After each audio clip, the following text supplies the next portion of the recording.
Good morning students, welcome in Saraswati study channel. आज की अपनी इस वीडियो में हम इकोनॉमिक्स में न्यून मांग या अभावी मांग या इसे इंग्लिश में डेफिशिएंट डिमांड, इसका मीनिंग और इसकी व्याख्या के बारे में जानेंगे।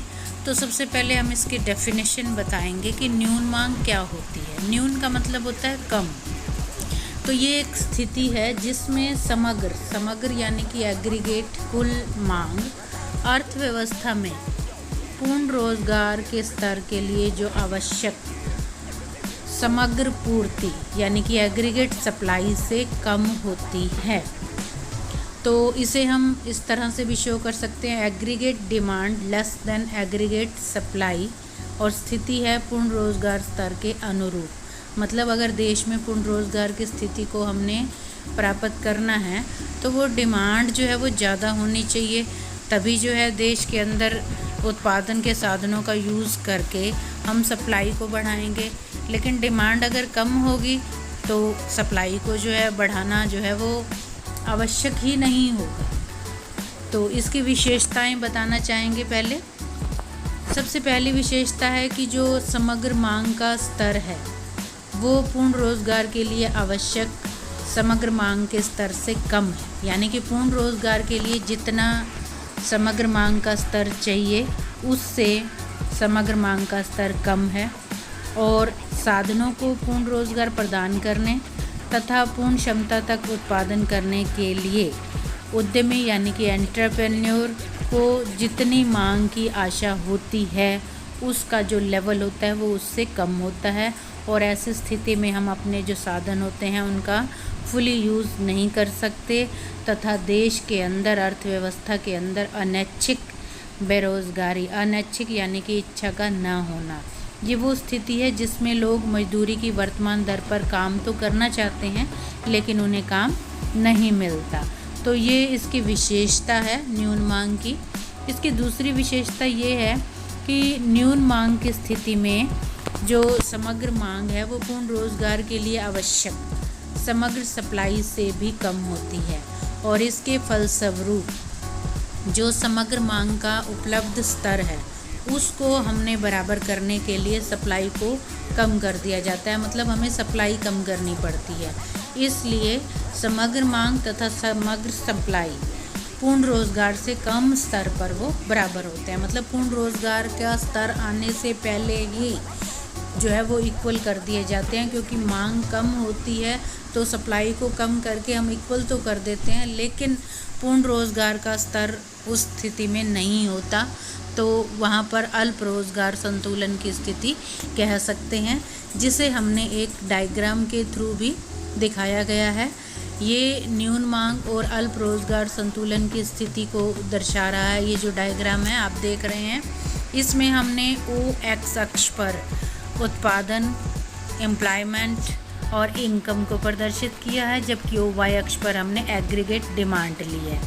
जो हमारा O से AS सप्लाई कर्व जा रहा है वो एग्रीगेट सप्लाई कर्व है, और B पॉइंट पर हम देख रहे हैं एक ADU कर्व है। ये जो है हमें अनएम्प्लॉयमेंट यानी कि अल्प रोजगार भी कह सकते हैं कि स्थिति के अनुरूप एग्रीगेट डिमांड का स्तर प्रदर्शित कर रहा है, जबकि जो G पॉइंट पर है ADF वो पूर्ण रोजगार की स्थिति के अनुरूप समग्र मांग को प्रकट कर रहा है। और हमारा जो उत्पादन है जब फुल एम्प्लॉयमेंट की स्थिति में तो OM है, जबकि अल्प रोजगार की स्थिति में उत्पादन ON यानी कि हमें कम करना पड़ा। तो पहला जो संतुलन का स्तर है वो Q पॉइंट पर है। Q पॉइंट पर हम देख रहे हैं कि एग्रीगेट सप्लाई कर्व ADU एक दूसरे को कट कर रहे हैं, तो संतुलन जो है वो Q पॉइंट पर है, और उत्पादन का जो स्तर है वो ON निर्धारित है। ये जो स्थिति है वो अल्प रोजगार की स्थिति में जो है संतुलन स्थापित हुआ है, यानी कि अभी फुल एम्प्लॉयमेंट की स्थिति नहीं आई। उसके बाद हम देख रहे हैं अगर हमें फुल एम्प्लॉयमेंट चाहिए तो हमें OM उत्पादन का स्तर करना पड़ेगा, लेकिन क्योंकि मांग कम है, एग्रीगेट डिमांड का जो स्तर है वो फुल जो एग्रीगेट डिमांड के स्तर से कम है, जो स्थिति FC के द्वारा प्रदर्शित की जा रही है। FC जो गैप है, जो ADF और ADU के अंदर का जो गैप है FC, ये मांग में कमी यानी कि न्यून मांग को दर्शा रहा है। इतनी मांग कम होने के कारण हमें NM उत्पादन कम करना पड़ा। इस स्थिति में फुल एम्प्लॉयमेंट भी नहीं होगा, हम सभी साधनों को पूर्ण रूप से यूज़ नहीं कर पा रहे, तो हमारा जो इक्विलिब्रियम है वो पहले ही स्थापित हो गया है। हमें पहले करना पड़ रहा है, अल्प रोजगार संतुलन जो है वो Q पॉइंट पर है, वहाँ पर AD = AS है, जबकि संतुलन जो है वो स्थापित होना चाहिए F पर, लेकिन मांग में कमी होने की वजह से हमें उत्पादन यानी कि सप्लाई भी कम करनी पड़ी। तो जो है ये इस डायग्राम के थ्रू दिखाया गया है। अब हम आपको जो है इसके परिणाम बताएंगे कि ये जो न्यून मांग है उसका क्या रिजल्ट निकलता है, क्या परिणाम निकलते हैं। तो पहला ये है कि जब समग्र मांग साधनों के पूर्ण उपयोग से कम रह जाती है। मैंने अभी आपको बताया है कि साधनों का फुली यूज़ नहीं होगा, संतुलन पहले स्थापित हो गया है, क्योंकि एग्रीगेट डिमांड कम है तो सप्लाई के स्तर को भी हमें कम करना पड़ेगा। तो उत्पादक जितना स्टॉक चाहते थे सप्लाई का उतना वो जो है नहीं कर पाते, अधिक हो जाता है, लेकिन उनको फ्यूचर के लिए रखना पड़ता है, वो सेल के लिए जो है उसे नहीं लाएंगे। अवांछित स्टॉक उत्पादकों को आगामी वर्ष के लिए और अगले वर्ष उन्हें फिर कम उत्पादन के लिए मजबूर होना पड़ेगा। तो फलस्वरूप आयोजित मतलब प्लान किया हुआ जो सप्लाई है वो कम हो जाती है। उसके बाद जो पॉइंट है थर्ड, आयोजित समग्र सप्लाई क्योंकि कम हो गई तो उस स्थिति का अर्थ क्या है कि आयोजित उत्पादन के स्तर में भी कमी की स्थिति पैदा हो जाएगी, और इस स्थिति में क्या होगा, आय और रोज़गार का स्तर भी कम होगा, इस स्थिति में भी जो है कमी आएगी। तो संक्षेप में हम ये कह सकते हैं कि न्यून मांग की स्थिति में अर्थव्यवस्था के अंदर आय, उत्पादन और रोज़गार इनका स्तर भी निम्न अर्थात कम होगा, जिसे हमने इस डायग्राम के थ्रू दिखाया गया है। डायग्राम लगभग वही है, वही चीज़ें जो हैं दर्शाई गई हैं। इसमें हम देख रहे हैं ON जो उत्पादन का स्तर है निर्धारित हुआ है वो कम है, जबकि वास्तव में OM होना चाहिए था। B पॉइंट जो है वो अभावी मांग की स्थिति में, न्यून मांग की स्थिति में एग्रीगेट डिमांड और सप्लाई के इक्विलिब्रियम की स्थिति है, यहाँ पर अल्प रोजगार संतुलन की स्थिति है। उसके बाद ADF जो है वहाँ पर सप्लाई कर्व टच हो रहा है A पॉइंट को, तो वो पूर्ण रोज़गार समग्र मांग की स्थिति है। लेकिन जो A पॉइंट ADF और ADU का जो डिफरेंस है वो हमें अभावी मांग, हमने पिछले डायग्राम में भी आपको प्रदर्शित किया है। तो इस वजह से संतुलन होना चाहिए था A पॉइंट पर, जबकि संतुलन का जो है स्तर खिसक कर B पॉइंट पर आ गया है, जो कि आय, उत्पादन और रोज़गार के निम्न स्तर को प्रकट कर रहा है। उसके बाद हम बता रहे हैं आपको कि जब मांग में कमी हुई, अभावी मांग की स्थिति के अंदर जो है डिफॉल्टरी गैप आता है, उस गैप, वो गैप क्या है इसमें हम आपको बताएंगे। ये हम आपको बता ही चुके हैं कि न्यून मांग होने के कारण अर्थव्यवस्था पिछड़ेगी, यानी कि मांग कम होगी तो देश के अंदर उत्पादन भी कम होगा और आय भी कम होगी और रोज़गार भी कम होगा। मतलब ये तीनों ही चीज़ें कम हो जाएंगी। तो मैक्रो इकोनॉमिक्स के अंदर इस स्थिति को हम डिफॉल्शन यानी कि अस्फीति अंतराल कहते हैं।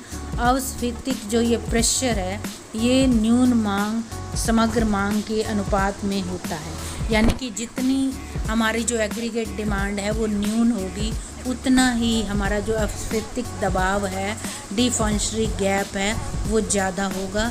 इसलिए हम न्यून मांग को डिफॉल्टरी गैप भी कहते हैं।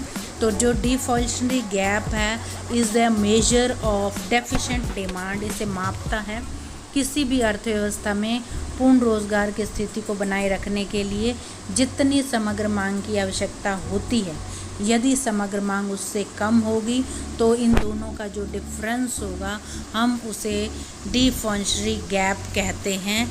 इसे जो है हम एक डायग्राम के थ्रू भी प्रदर्शित कर सकते हैं।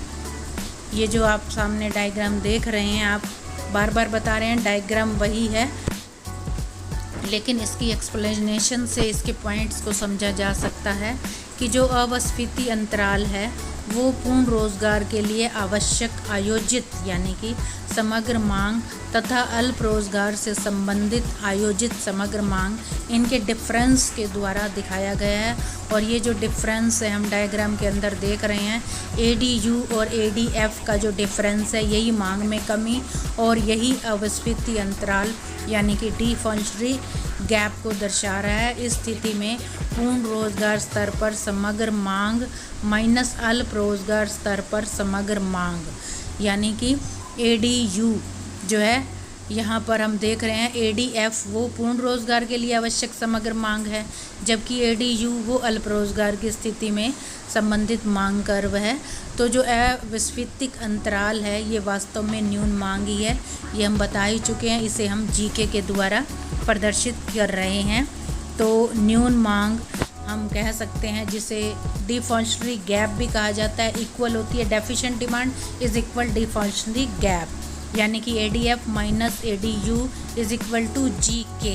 तो आशा करते हैं जो आपको हमने डेफिशिएंट डिमांड और डिफॉल्टरी गैप को एक्सप्लेनेशन करके बताया है आप इसे समझ गए होंगे। हमें फीडबैक ज़रूर दें, हमारी वीडियो को लाइक शेयर और चैनल को सब्सक्राइब अवश्य करें।